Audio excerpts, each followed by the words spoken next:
Hello friends, welcome to Uma Samil. இன்னைக்கு வீடியோவில் நாம கருப்பு உளுந்து யூஸ் பண்ணி எப்படி இட்லி பொடி சுவையா செய்யறது அப்படிங்கறது தான் பார்க்க போறோம். வாங்க பார்க்கலாம்.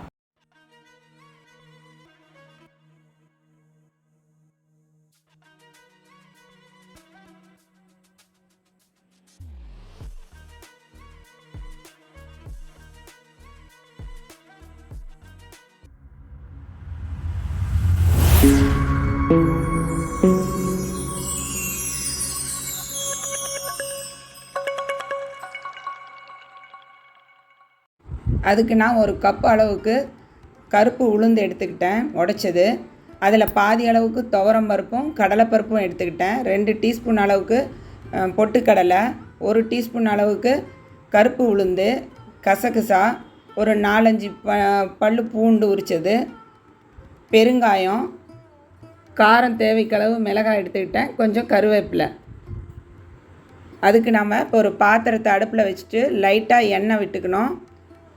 இந்த எடுத்து வச்சுருக்க பருப்பு எல்லாமே ஒன்றாவே நம்ம கொட்டி வறுத்துக்கலாம். உளுத்தம் பருப்பு, கடலைப்பருப்பு, துவரம் பருப்பு இது ஒரே மெஷர்மெண்ட்டில் நம்ம அப்படியே மீடியம் இதில் வச்சுட்டு நம்ம வறுத்துக்கலாம். அது லைட்டாக வறுபட்டவுடனே காரம் எவ்வளோ தேவையோ அவ்வளோ வரமிளகாயை போட்டு வறுத்துக்கலாம். கூடவே கருவேப்பிலை. இந்த பருப்புலாம் உடம்புக்கு ரொம்ப நல்லதுங்க. நம்ம இந்த மாதிரி செஞ்சு சாப்பிட்டா உடம்புக்கு நல்லது. கூடவே பூண்டு உரித்து வச்சது அதிலே ஆட் பண்ணிக்கலாம். அடுத்தது கசகசா.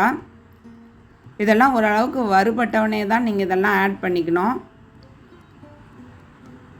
இப்போ பார்த்திங்கன்னா பருப்பு நல்லா வறுபட்டு பொன்னிறமாக ஆயிடுச்சு. இந்த ஸ்டேஜில் நம்ம கல்லுப்பு ஆட் பண்ணிக்க வேண்டியது தான்.